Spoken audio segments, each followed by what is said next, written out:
broadcasting across the nation from the East Coast to the West, keeping you up to date on technology while enjoying a little whiskey on the side, with leading-edge topics, along with special guests, to navigate technology in a segmented, stylized radio program. The information that will make you go, Pull up a seat, raise a glass with our hosts as we spend the next hour talking about technology for the common person. Welcome to TechTime Radio with Nathan Mumm. Welcome to Tech Time with Nathan Mumm, the show that makes you go, Technology News of the Week, the show for the everyday person talking about technology, broadcasting across the nation with insightful segments on subjects weeks ahead of the mainstream media. We welcome our radio audience of 35 million listeners to an hour of insightful technology news. I'm Nathan Mumm, your host and technologist with over 30 years of technology expertise. Our co-host Mike Roday is in the studio, and he's the award-winning author and our human behavior expert and our biggest fan of AI. Now, of course, we're live streaming during our show on 4, right? No. Okay. All right. On 4 of the most popular platforms, including YouTube, Twitch.tv, Facebook, and LinkedIn. We encourage you to visit us online at techtimeradio.com and become a Patreon supporter at patreon.com/techtimeradio. Now, we're friends from different backgrounds, but we bring the best technology show possible weekly for our family, friends, and fans to enjoy. We're glad to have Odie, our producer, at the control panel today. Welcome, everyone. Let's start today's show. Now on today's show.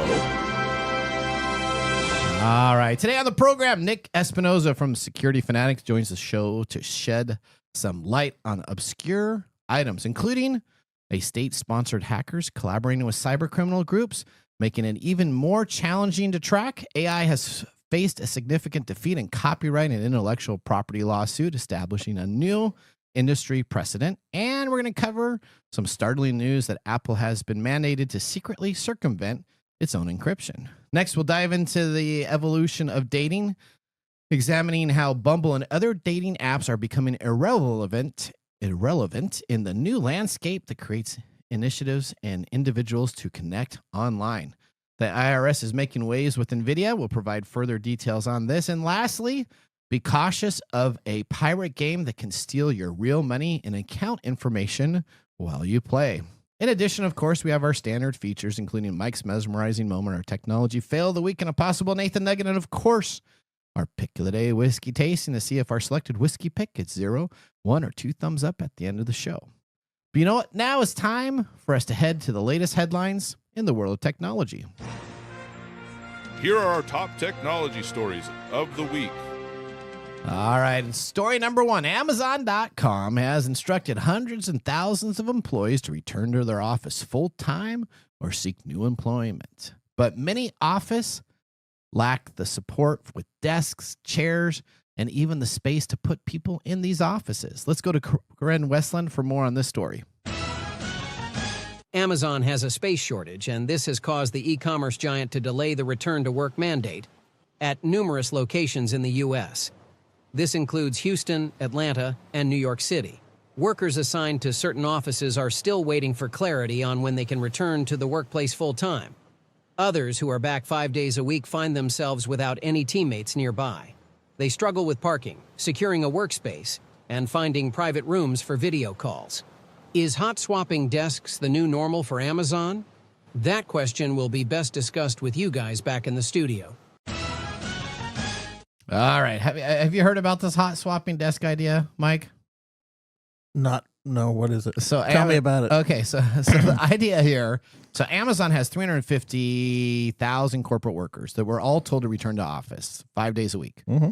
So since they have shifts, right? So they have like delivery people that are a part of this. So they're just common desks. You don't get to claim it as your own desk. You right? don't. And what they do is they literally right now, Amazon specifically down in the Bay Area is having problems with having people come on in and they'll queue like 30 minutes before their shift starts at their desk so that they can then wait for the person to end their shift, take their PC, unplug it from their docking station, and then they get their PC out of a locker and they put it in and they plug it in and then they start working. Yep. This is a prime example of how a corporate entity has no idea what human behavior is like and is only interested in getting their money.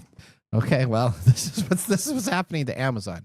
Yes, Odie. They got rid of the work from home aspect, right? Yes, everybody, according to Andy Jassy, Okay. the chief executive officer, he deemed that everybody had to return to the office for work. Do they explain why? This is just a mandate, and if you didn't return to work, then you would lose your job. This is an arbitrary FU to employees across the company. And I get that. I understand you want to supervise your workers in like a corporate mindset, but if you don't have the space for it, why bother? Well, listen to this. San Francisco Bay Area has 18 offices. And out of those 18 offices, in most of the area, the company is short at least 800 desks. Yeah. See, so they don't even have desks for these people to come into. Not even for hot swapping. They just don't. That's the problem. They, when the pandemic happened and we were all forced to do this, they looked at this and said, "Hey, this is a really good idea to get rid of some overhead." So they dropped a bunch of their office leases, right? Yep. They got rid of their infrastructure because everybody was at home. And now, when we've come out of the pandemic and everybody is like, oh, we need to go back to the old way of doing stuff, they're ordering people to come back to the office, but they're not providing the infrastructure. And they're forgetting a lot of things that are going to cause them problems when this goes into full effect. And they probably are experiencing this because as people, we don't work well when we don't have spaces that we can personalize or claim or whatever. So this is a big problem. Bay Area employees are having to park almost a mile away to find significant parking areas that will allow them to park their vehicle there at an affordable rate so they can go to work. So just think about taking that good 7-minute mile in high school. You remember running that mile back in track and everything like that. So you're going to park and probably be about 20 to 30 minutes away on a brisk walk for you to get to the office itself. Yep. Well, 600 employees have signed a spreadsheet supporting an initiative that they are requesting the company. These never work, but okay. 600 employees are signing a spreadsheet to support an initiative that they want to go back to not working on site. Yep. So those are 600 employees. This is a prime open doorway for unionization. Well, there we go. So an AWS employee in Portland, Oregon recently shared on LinkedIn her experience during her first week back at the office full time. She mentioned sitting at 3 different desks, lacking direct coworkers in the same location and needing to store belongings in a locker overnight or to take them home. So they get these little cubicle lockers. Like did you ever go to a roller rink and, you'd put your shoes in like this little locker and it had a little lock and you'd kind of like put it in the little metal box? They have like metal boxes here that the employees put stuff into and lock them on site. And then stupid. So if you want a picture of your family, you take it there and then it's just crazy. All right. Well, Amazon says that they will continue to have the mandate in place. And if you're not able to make it, then hey, good job, Amazon. You go, buddy. There you go. Jobs will be available. You're gonna reap some rewards here. There you go. All right. Well, it's interesting because Amazon's big downtown Seattle area when we're broadcasting in the Seattle area, so they're big individual. They had plenty of office space downtown in our local area. So it's really the Bay Area, New York area, and some of these areas that they reduced their footprint during the pandemic. They didn't plan for people to actually come back or even know how many employees they had in their local regions to go to these things. Yeah, before you make mandates sending people back to work, you need to provide an infrastructure for them to work in because I'm sure they're already suffering some consequences of this, but it's going to create more problems down the road. All right. Yeah. And it's not something you can create by saying, oh, well, you have to. Humans don't work that way. Okay. All right. Here you go. Story number 2. This is a really interesting story. Well, yeah. If you're into dating online. You've done online dating, haven't you, Mr. Ray? Yeah. And I can tell you it's miserable. Okay. So, all right, Bumble. So the Bumble and Tinder are on the way out. Okay. Is the kind of the headline here. Okay. Right? So dating apps are encountering a lot of challenges as alternative ways to meet people are gaining traction. For couples like Jess and Nate, who I don't know, they don't know who they are. Okay. They're discovering love through shared hobbies, which is gaming is increasingly on the rise, which is kind of a funny statement because that's usually how people in the past would meet through shared experiences or shared hobbies. Okay. Jess and Nate crossed paths at an esports event in 2023, but fostered that relationship while playing World of Warcraft together online. You're World of Warcraft lovers. Okay. I've played it a little bit. I didn't really like the game myself. But I have never played it online. I have never been a WoW guy. I played it. It was okay. It was a lot. You have to grind a lot and you have to really play in the world. Okay. To do that. So this has nothing to do with dating. Well, keep on going. Sorry. Keep on going. But this couple would often game from morning to night, and now they're engaged. Okay. Nate feels that's funny. Is Nate? Nate feels that his gaming experience is providing him with deeper bonds than dating apps can offer. Okay. Jess and Nate's journey reflects a wider trend. According to a 2024 OFCOM report, usage of dating apps like Tinder, Bumble, and Hinge has seen significant drops, meaning young individuals are increasingly turning to hobby-focused platforms. The user base for the fitness app Strava grew by 20% last year, while the film review site Letterboxd experienced a remarkable 50% surge. What is driving the shift? Experts such as Carolina Bandinelli from Warwick University indicates that Gen Z craves less pressure. Hobby-centric apps centered around activities like running or gaming enable users to connect organically without the stress of self-promotion. This is so interesting that Gen Z is rediscovering what we all Gen X discovered. No, we all right? did. This is how we got dates when we were young. And you didn't have the internet. And if you've been on a dating app, which you haven't, I know. No. It's really a job interview. Is it? Yeah. You look at people's pictures, so you're automatically working objectifying from people immediately. No, you're just automatically working from a very superficial level. Okay. Then you have everything that they want and all their preferences, and then they kind of match you together. And then when you actually talk to them, then it becomes like it really is. It's like a job interview. Okay. During the pandemic, of course, dating apps began to resemble social media more closely. However, most cannot sustain this evolution, and we've seen a lot of changes on dating apps over the past few years in response to that. Apps are now offering niche options like dating for fitness enthusiasts or vegans. Some applications like Breeze completely remove pre-date messaging, while others hide their photos until users have communicated adequately. Okay. Nevertheless, there is a word of caution.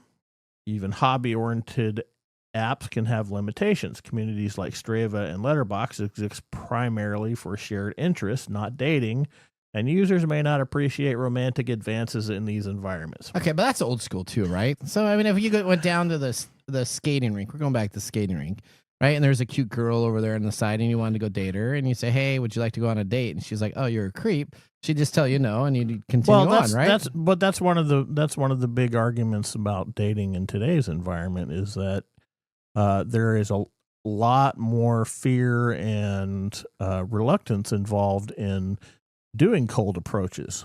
Really? Yeah. Oh, back in the old way, you just keep on going down and down and down until the one girl said, yeah, I'm interested in you were the numbers guy, right? I was. That's right. Yeah. Number 8 hit, and then I'm like, okay, great. Number 8 is what I wanted. Mr. Sales over here. Right, yeah. Okay.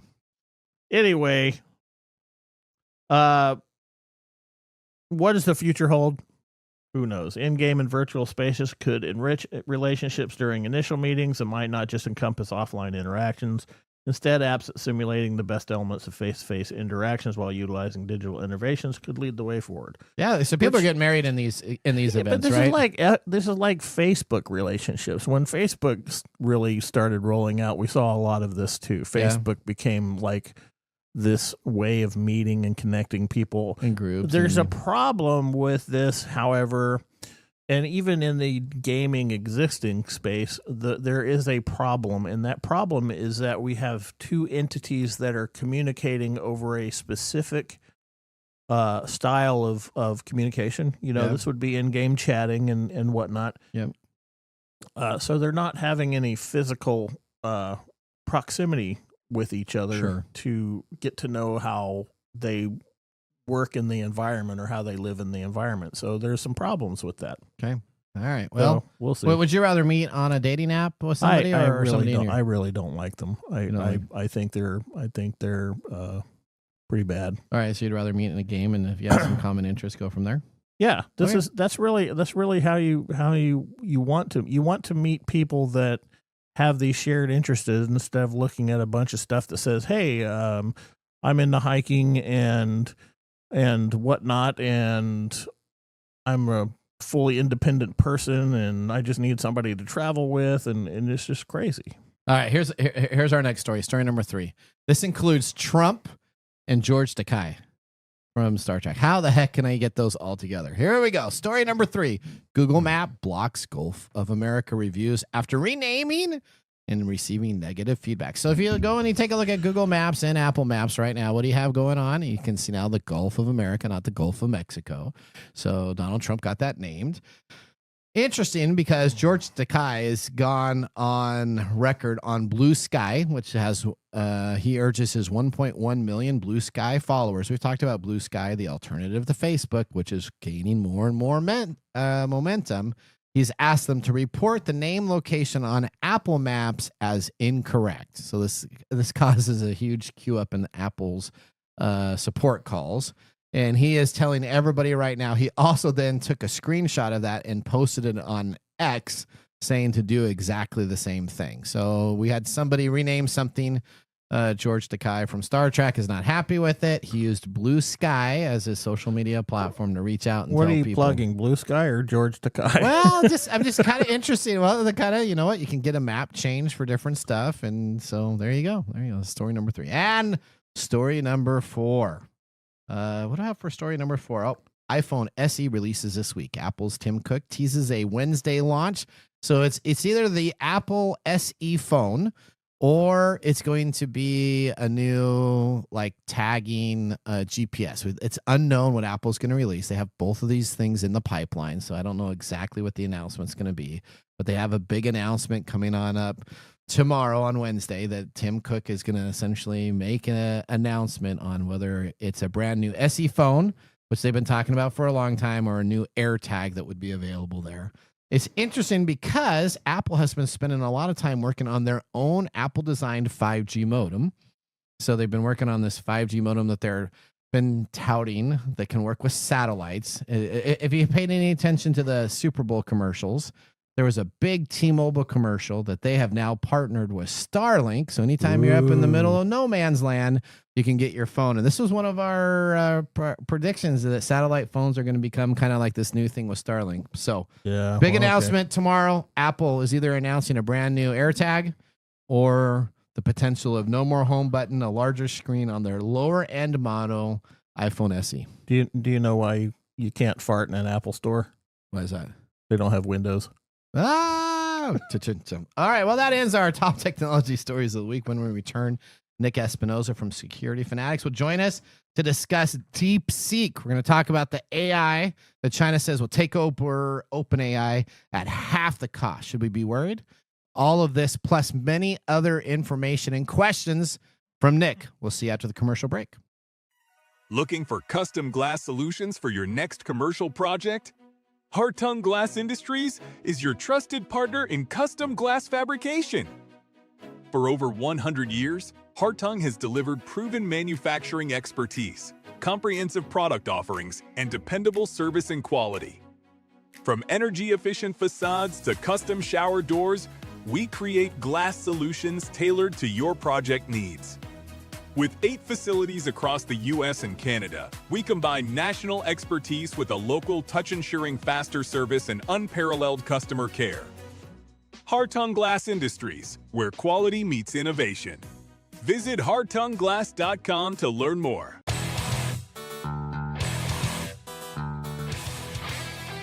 All right. Welcome back to Tech Time with Nathan Mumm. Our weekly show covers the top technology subjects without a political agenda. We verify the facts, and we do it with a sense of humor in less than 60 minutes. And, of course, with a little whiskey on the side. Today, Mark Gregoire, a whiskey connoisseur, is in the office. What do we have to taste today? Today is Wild Turkey 101, but the Jimmy Russell's 70th anniversary release. So from Wild Turkey's website, this collector-worthy release is an 8-year-old 101 proof bourbon with an additional blend of 8 to 9-year-old whiskeys. Hand-selected from a few of Jimmy's favorite rickhouses, the bourbon offers rich aromas of oak, honey, cinnamon, and tobacco, and a palate marked by sweet cream, butterscotch, and black tea notes that transitions to bitter chocolate, dark cherry, and burnt sugar. Now, this is from Campari's group, of course, from Wild Turkey's distillery in Lawrenceburg, Kentucky. It's straight bourbon. It's at least 8 years old, 101 proof, 75% corn, 13% rye, 12% malted barley, and it goes for about $50. Oh, this is fantastic. I love this. I don't know. I don't know about Mr. Gourdet. What are you thinking on this so far? You know, it's kind of nice. It's kind of nice. Okay. All right. I don't want to give away, but wow, I haven't had this. No, is really, you don't want to give it away. Oh, this is really good. I haven't had really good whiskey in a while. The question is, what does Mark think about it? Oh, what does Mark? We will see during the mumble. Okay. I just after we do your mumble, I have something special for you and your whiskey connoisseurs.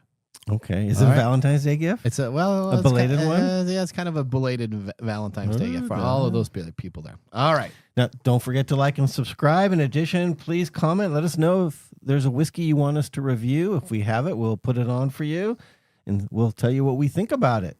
Okay. And drink responsibly.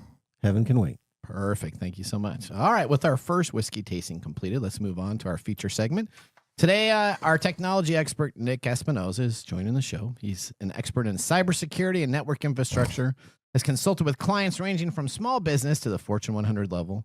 In 1998, at the age of 19, Nick founded Windy City Networks, which was later acquired in 2015. He then created Security Fanatics, where he is the chief security fanatic. We welcome Nick to the Comcast video stream to start our next segment. Welcome to the segment we call Ask the Experts,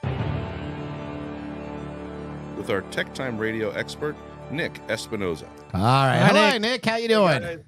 Good. You know, I got to say something, Mike.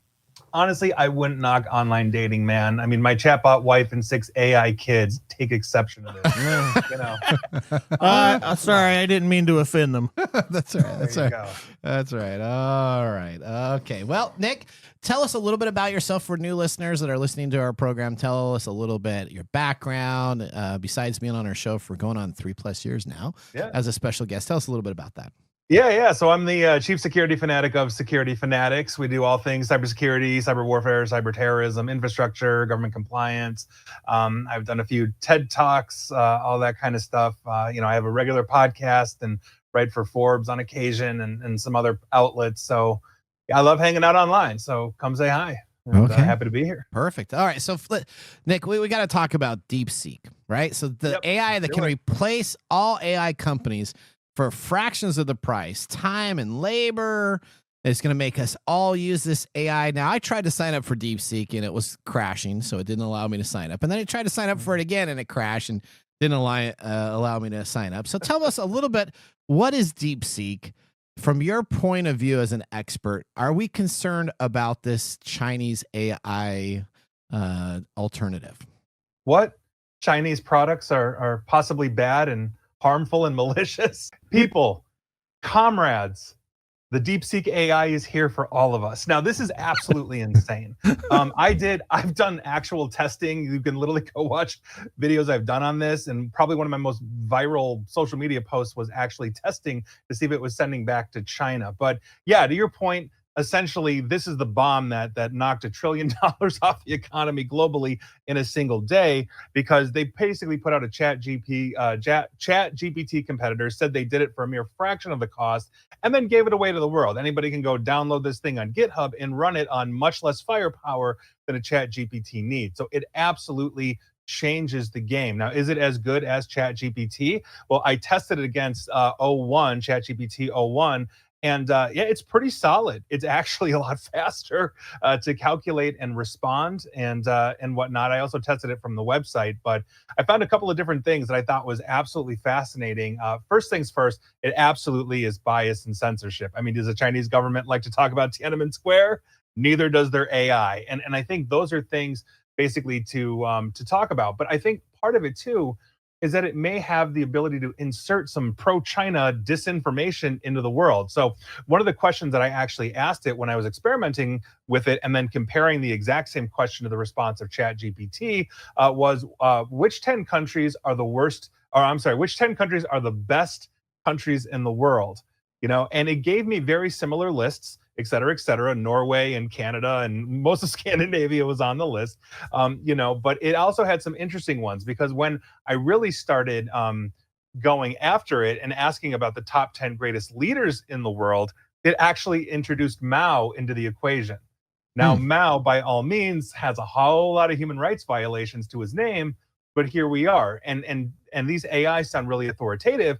And so by virtue of that, people would say that and say, oh, Mao's one of the top 10 leaders, number 9 for the record on DeepSeek, when all historians would totally disagree with that one. On top of it, I asked it what 10 countries were the worst for human rights. It actually spit out an answer, immediately deleted it, and then told me, sorry, that's beyond my current scope. But I read what it wrote, and it started to say the top 3, which were North Korea, Syria, and China. so it understands this. Like I said, I did an entire slideshow on YouTube on this one. It was wild. I also caught it in our lab at work, basically sending data back to China on a completely clean computer. The only place the computer had ever gone to was the DeepSeek official website. And I took screenshots and all that. You can find that on social media. It's absolutely nuts. All right. Absolutely nuts. So are you worried about it taking over for OpenAI or any of these other American competitors out there? Yes. Here's my biggest fear. Here's my biggest fear with DeepSeek is that because it's free to the world, research institutions, companies, all this kind of stuff are going to say, wow, we get a ChatGPT model essentially for free that we can download, manipulate, and use. And nobody's going to go through the code, to basically get rid of the data mining or surveillance aspects or really understand the potential biases that it can slowly creep in, over time. And so by virtue of that, what you're doing is you're essentially training generations to basically learn from artificial intelligence, just like a ChatGPT. But the information delivery may be very skewed towards a pro-China position when the facts of the world may not say that.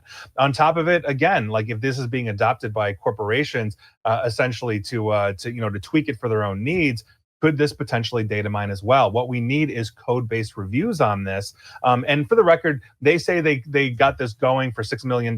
Nobody believes that. It definitely cost them more than that, but it's still a fraction of what ChatGPT is. So this is literally, I think, just a virtual bomb drop in the AI community. See, and this is why I love AI, buddy. This is why you love AI. Yeah. All right. Okay. Well, speaking about AI, they just lost a major copyright and intellectual property lawsuit, which sets precedents for other lawsuits. Can you explain a little bit about this ruling here?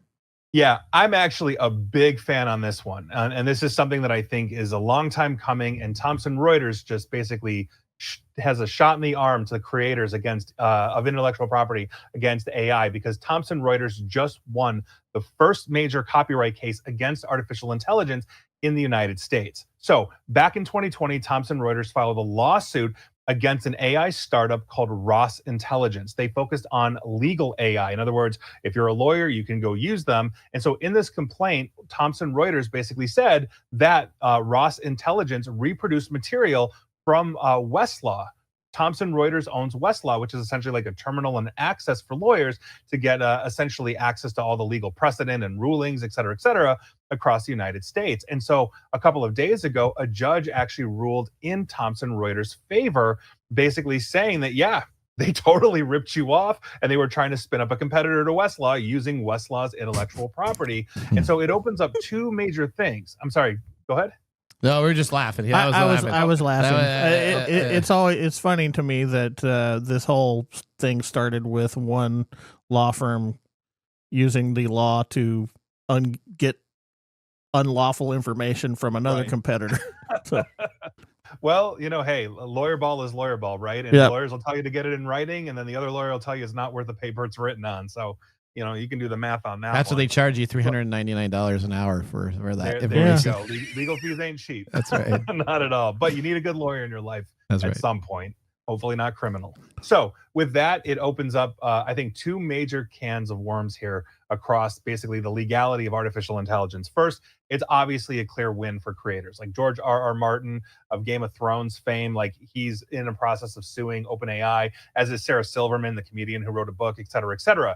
It's also, though, a blow to platforms that use the concept of fair use. Now, artificial intelligence companies will basically defend, saying that there's a four-pronged system of fair use, and courts use this to determine whether essentially an AI is ripping off or any other intellectual property. So they look for the reason behind the work, like why is the work being created? They look for the nature of the work. Is it, like letters, poetry, nonfiction, and any other kind of creation, artwork, et cetera, et cetera. The amount of copyright work used. In other words, like, are you making a derivative of the original? There's a very famous Andy Warhol case about that with Prince, I believe, was the subject of the picture. And then finally, how basically it would impact the market value of the original. So if you're stealing Westlaw stuff, repackaging it as Ross Intelligence, then yeah, you're definitely going directly after essentially Westlaw and Thomson Reuters. So they won, and here we are. So it's a good thing. All right, so little guy. There we go. So let's talk about some state-sponsored hacking groups now, working with cyber criminal gangs, and at the same time, I want you to kind of talk about our nation's cybersecurity protection at the moment. So I talked about this on last week's show, where we have some of our smartest minds that have decided to take a 9-month journey of retirement in payment. So kind of in the same type of deal. How is our nation's cybersecurity protection at the moment? And talk to us a little bit about these state-sponsored hacking groups. Sure. So as it stands right now, when I'm thinking about essentially since the inauguration, what has happened, it's all aboard the Hot Mess Express. Okay. Because basically within the first 48 hours, we saw top advisory roles, meaning those veterans in cybersecurity at CISA, Secret Service, and just Department of Homeland Security in general, essentially lose their jobs. Now, I've been through like transitions of presidential transfers of power from one president to another. And there's usually a handoff. The incoming team basically gets up to speed with the outgoing team on what they're tracking, philosophy, intelligence, et cetera, et cetera. Now, the incoming team may have a different standard or different process, but the point is there is a handoff, there's mutual respect, and we're talking about nonpartisan people that serve the government, right? And so the only way I can think about it is if we're on a battlefield, I mean, imagine the general coming and saying, let's pull all the top commanders and let the privates figure it out. They'll win the battle for us, right? And so by virtue of that, there have been reports that have showed that we lost track of Salt Typhoon. This is the Chinese hacking group that essentially was, wiggling their way through our major telecom providers like the T-Mobiles and Verizons of the world. And so by virtue of that, it's going to be very hard to play catch up to that. And quite frankly, that's not political. That's just what happened, so I don't know if it's this whole Doge thing where they're just trying to take a flamethrower to everything, but that was a serious blow. And I've been in meetings with some of those people that have been terminated, and it's obviously a huge thing. Not to mention the furlough issue of take the severance, and you got 9 months off. So these are very serious issues, and that also dovetails with these new tactics that we're really starting to see, which is state-sponsored hackers are essentially collaborating with cyber criminal gangs, as you mentioned, and it makes them much harder to track. And there's this growing collaboration. So you've got essentially espionage on behalf of nation states on one hand, you've got the ransomware gangs that want financial gain on the other hand. In other words, they're just ripping you off for money. And so for the record, there's always been some kind of overlap there, but it's really coming to a point. And we're really starting to see that. So Mandiant, that the security outfit owned by Google, started recently tracking this. And now we're starting to see other research outfits from Palo Alto Networks, Symantec, and some others starting to see similar tools being used. And so basically what we're seeing is agencies like Russian and China Intel, they're using ransomware to make themselves look like a gang going after money when they're actually after espionage. And on top of it, you also have the ransomware gangs that are now leveraging these special hacking utilities that have only previously been identified as being used by intelligence agencies. And so the collaboration is there. The ransomware gangs can do the dirty work as a cutout or possibly augment the workforce. It's a huge mess either way, and it's a very difficult thing for us to address. Yeah, so it has me concerned a little bit too. We talked about it. And what's really concerning for me is some of the security individuals I know specifically that work for the FBI, CIA, different agencies, the ones that can actually get jobs, or in the private sector, are a lot of these people that opted out, so they got paid for 9 months, and then they land a job the next day because they have the skills to be successful. And the people that are still working for our government are the ones that aren't able to necessarily get the job, and they're the ones now we're trusting for our government security processes to be in place. And I just hope that we don't continue to go down that rabbit hole and then have just this huge opening. But well, I mean, if you think about it this way, when the Cybersecurity Infrastructure Security Agency is replaced by the cyber ninjas, we're going to have a bit of an issue on our hands. And that's not to mention the fact of the collaboration we have through Five Eyes, the collaboration we have with the Ukrainian cyber army, as essentially, Russian intelligence is very active, obviously, in the war zone, on the technology side. So it's just a problem all around right now. All right, last thing here in a couple minutes. Can you explain what happened with Apple that was ordered to secretly break its own encryption and tell the world they did this? We talked about this. I think this was about 2 weeks ago, was it, that it came on out here? But we kind of talked about it briefly. Give us kind of a recap of what happened, why they announced it, and why did they decide to actually do this?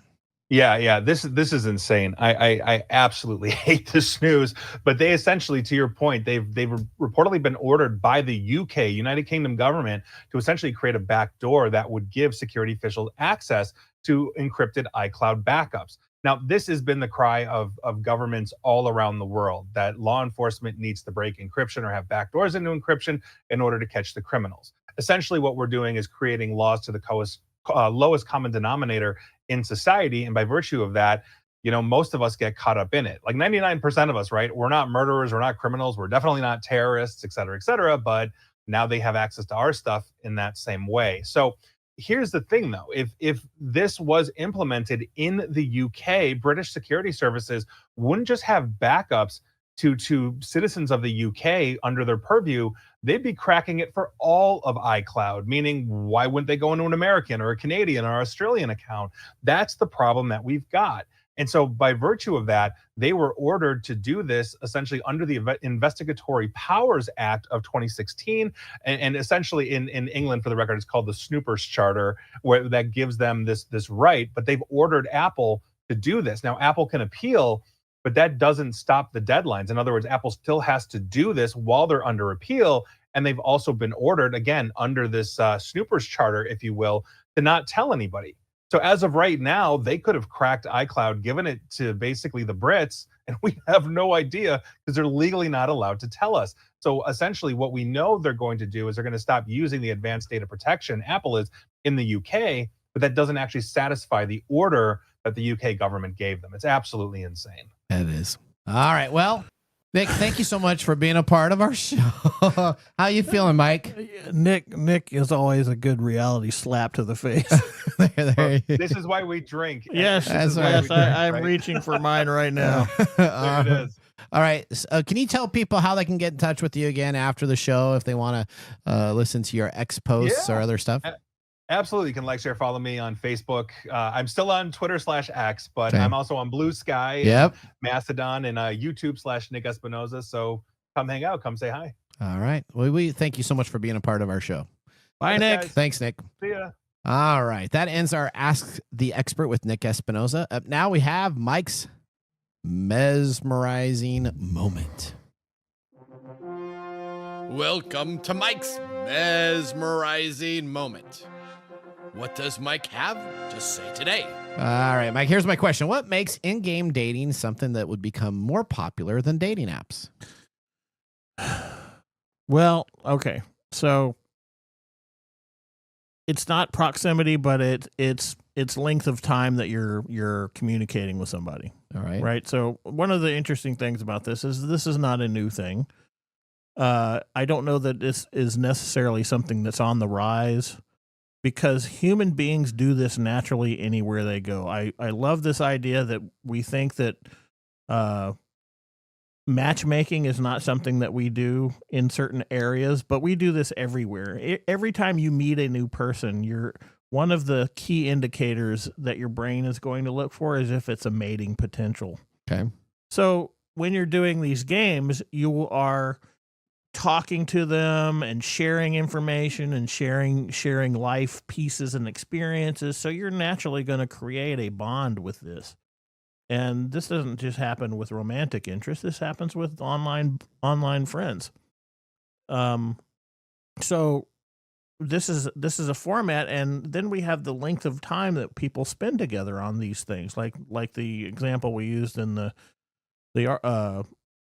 article was that these two people were online from morning to night. Yep. And so in that length of time, they're going to share a lot of information that you're just not going to get on a dating app. You just can't get it until you start.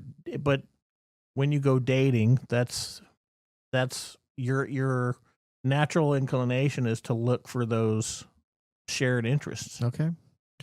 All right. Well, that was Mike's mesmerizing. I don't know if it was that mesmerizing.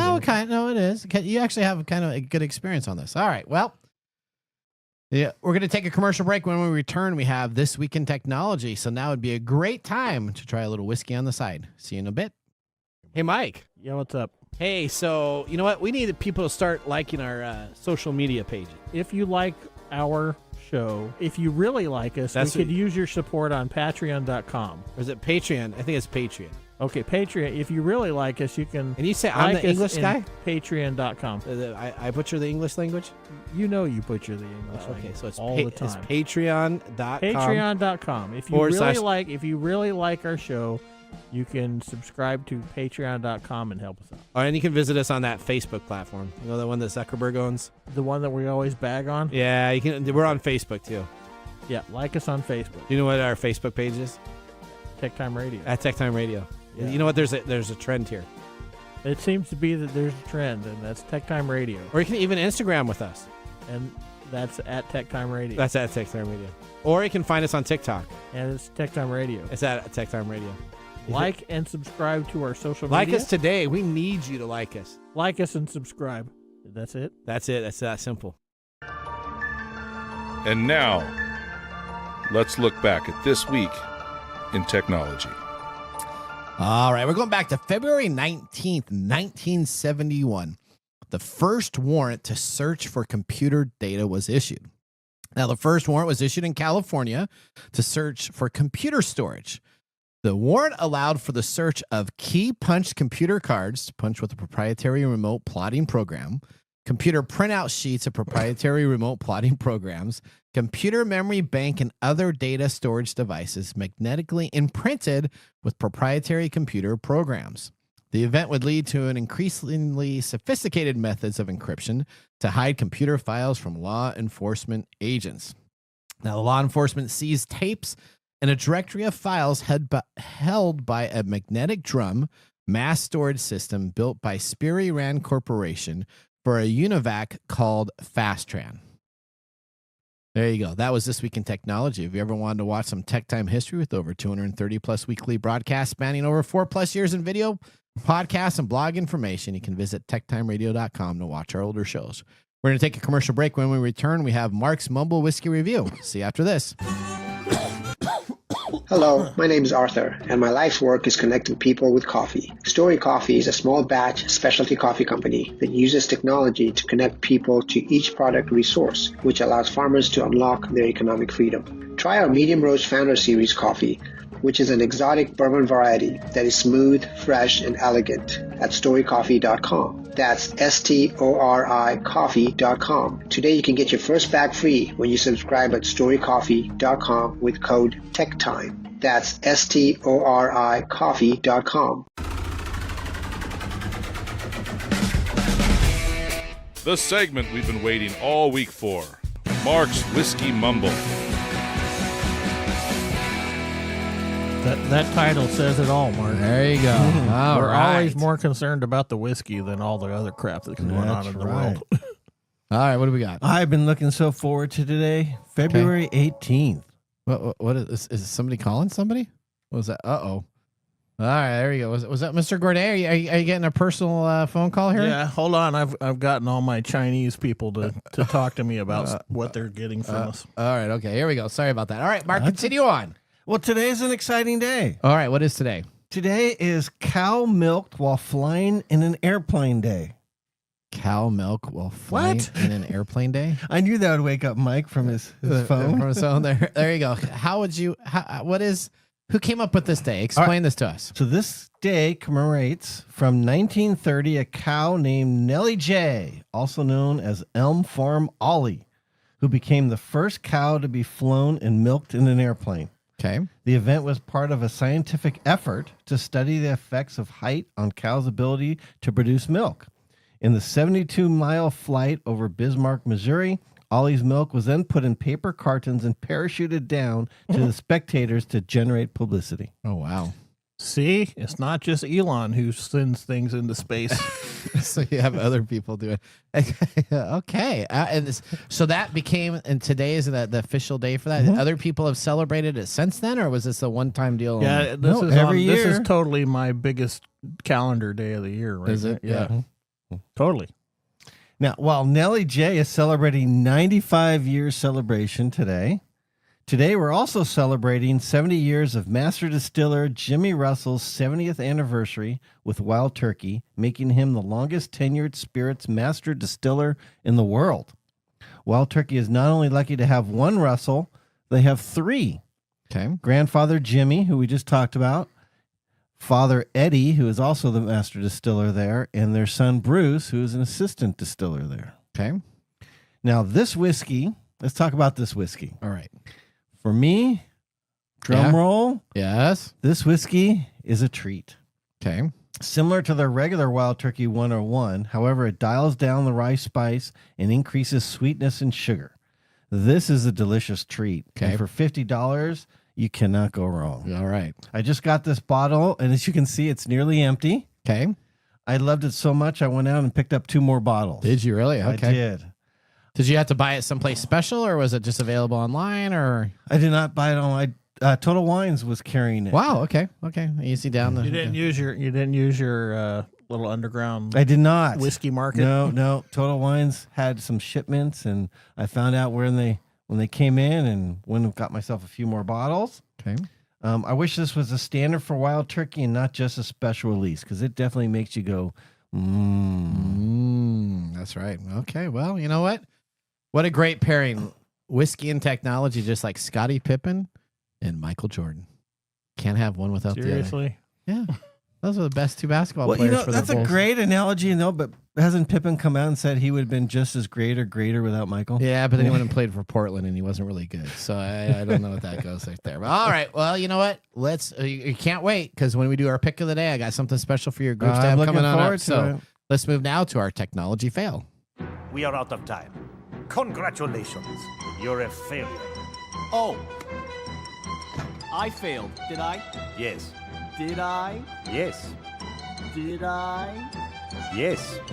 All right. Well, this week we're going to be talking about a company called Steam. The online game software distributor allowed a game on its system that provided users with malware.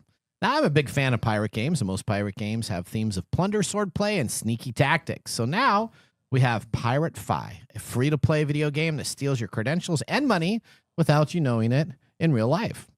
The free-to-play game named Pirate Fi was available on Steam from February 6th to 12th. It was downloaded by over 1,500 users, and the game contained the Vidar info-stealing malware, leading Steam to advise users to reinstall Windows and run a full system scan with updated antivirus software.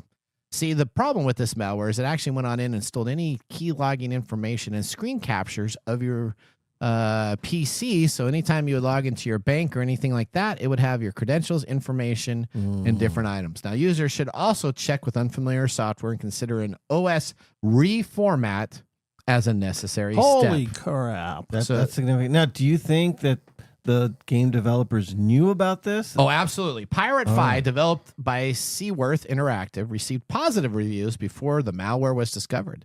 The game was described as a survival game set with a low poly world. Despite its initial reception, the malware hidden in pirate.exe comprised users with credential and data breaching tools. The malware Vidar targeted users' interest in Web3, blockchain, cryptocurrency, and other themes.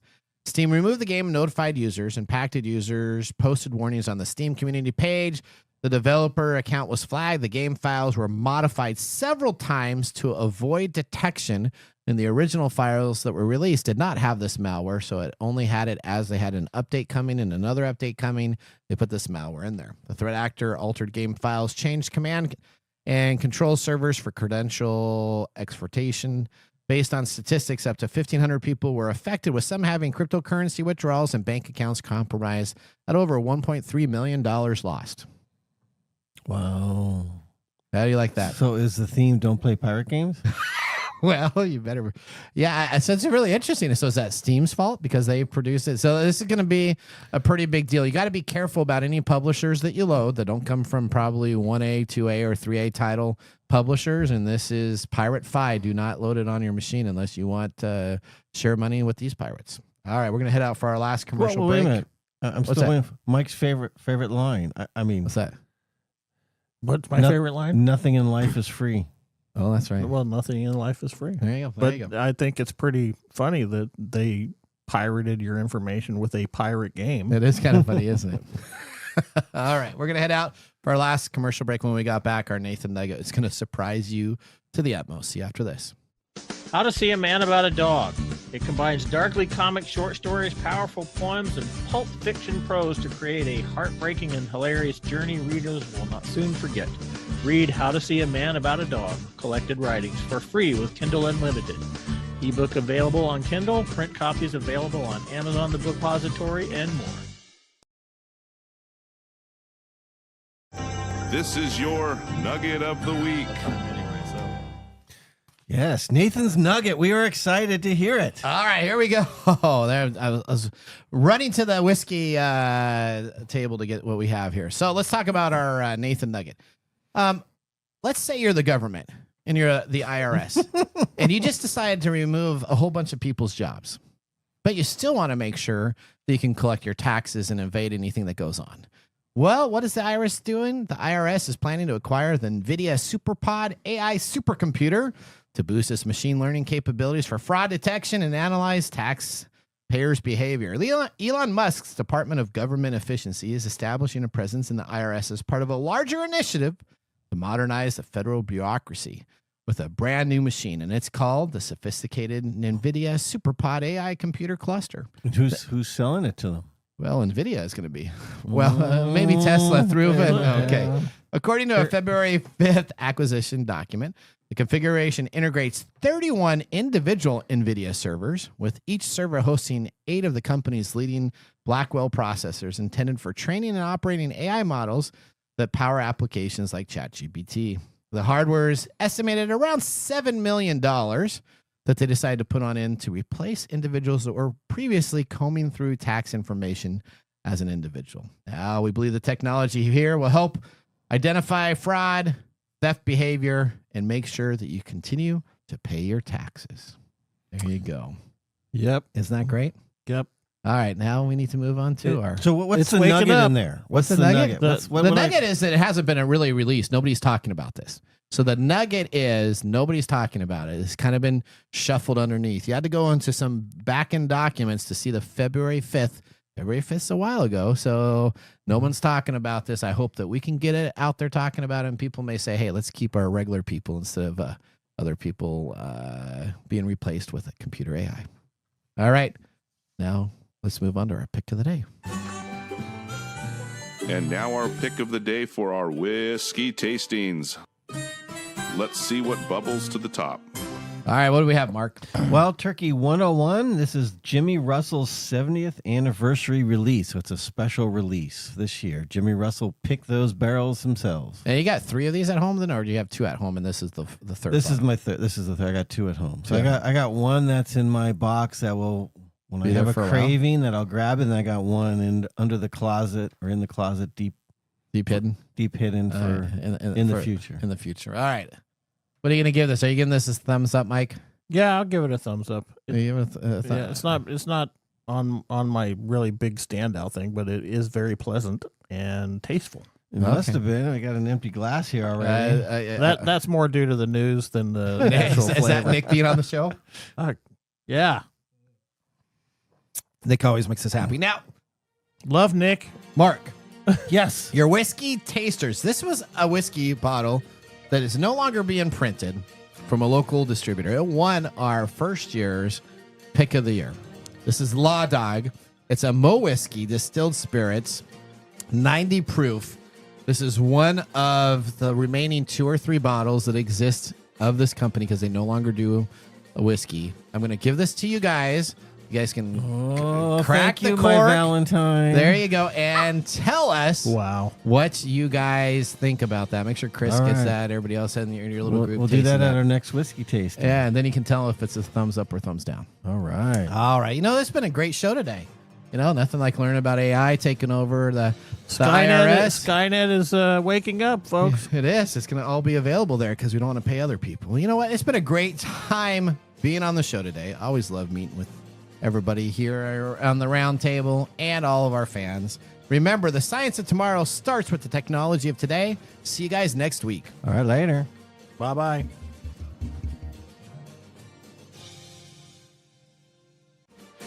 Thanks for joining us on TechTime Radio. We hope that you had a chance to have that moment today in technology. The fun doesn't stop there. We recommend that you go to techtimeradio.com and join our fan list for the most important aspect of staying connected and winning some really great monthly prizes. We also have a few other ways to stay connected, including subscribing to our podcast on any podcast service, from Apple to Google and everything in between. We're also on YouTube, so check us out on youtube.com/techtimeradio, all one word. We hope you enjoyed the show as much as we did making it for you. From all of us at TechTime Radio, remember, mum's the word. Have a